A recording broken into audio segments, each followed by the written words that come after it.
Okay, మీరు చెప్తున్నారు ఇది మామూలుగా చాలా పెద్ద సంఖ్యలో వచ్చేసారు, చాలా పెద్దగా నమోదైంది అని కూడా చెప్తూ ఉన్న పరిస్థితి. కానీ ఇక్కడ రాష్ట్రంలో ఒక విధమైన ప్రచారం జరుగుతుంది. తాము ఖచ్చితంగా కూటమి అధికారంలో రాబోతుంది, ఖచ్చితంగా మేము జగన్మోహన్ రెడ్డి ప్రభుత్వాన్ని దించి మేము అధికారంలో రాబోతున్నామని కూడా చెప్తూ ఉన్న పరిస్థితి. కానీ నిన్న జగన్మోహన్ రెడ్డి ఐపాక్ సమావేశంలో ఒక స్పష్టమైన ప్రకటన కూడా చేశారు, ఖచ్చితంగా మేము అధికారంలో రాబోతున్నాం. ఏంటి ప్రతి ఒక్కరు చంద్రబాబు నాయుడు అంటున్నారు, ఇటు జగన్మోహన్ రెడ్డి కూడా అంటున్నారు. అంటే ఎలా ఈ ఇద్దరి మధ్య ప్రజలు అసలు ఎటువైపు ఉండాలని అనుకుంటున్నారు? ఒకసారి మనం ఫ్లాష్ బ్యాక్లోకి వెళ్దాం, 2019లోకి వెళ్దాం. ఎన్నికలకు ముందు అప్పుడు వరకు ఒక 6 నెలల ముందు వరకు 39 లక్షలు 40 లక్షలు మాత్రమే వృద్ధాప్య పెన్షన్లు ఉన్నాయి. అవును. ఆ తర్వాత ఎలక్షన్ల దగ్గరికి వచ్చే టైంకి చంద్రబాబు నాయుడు వాటిని పెంచారు, పెంచి 53 లక్షలు 54 లక్షలు తీసుకొచ్చారు.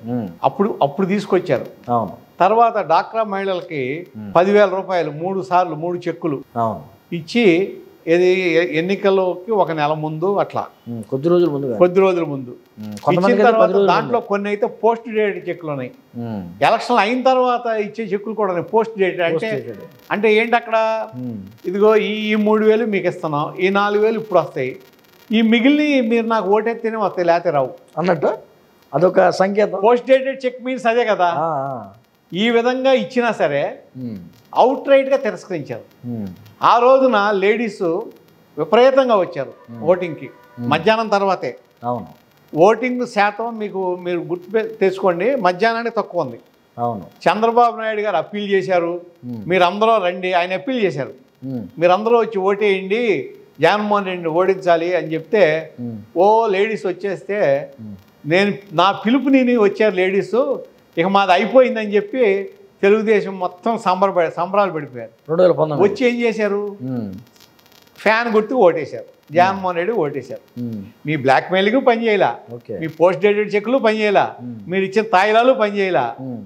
కానీ మీరు ఏదైతే చెప్పారో, ఇప్పుడు ఏదైతే మీరు చెప్తున్నారో, ఆ రోజున పసుపు కుంకుమ ఇచ్చినటువంటి చంద్రబాబు నాయుడిని తిరస్కరించినట్లే ఈరోజు కూడా పెద్ద ఎత్తున సంక్షేమ పథకాలు ఇచ్చినటువంటి మరి జగన్మోహన్ రెడ్డిని కూడా అదేవిధంగా తిరస్కరించారు, మహిళలు పెద్ద ఎత్తున తిరస్కరించారు.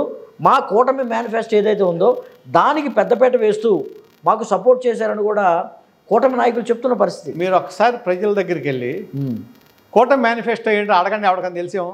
అసలు ఒకసారి అడగండి, సామాన్యుల దగ్గరికి వెళ్ళి అడగండి. అంటే వెళ్ళలేదంటారా? నథింగ్, అసలు దాని ఎఫెక్టే లేదు. అసలు మేనిఫెస్టో గురించి మాట్లాడుతున్న వాళ్ళే లేరు. తెలుగుదేశం మేనిఫెస్టో గురించి కానీ కూటమి మేనిఫెస్టో గురించి కానీ చర్చ అనేది సాగట్లా. సూపర్ 6 అంటున్నారు, సూపర్ 12 అంటున్నారు, ఏదో అని చెప్పమానండి.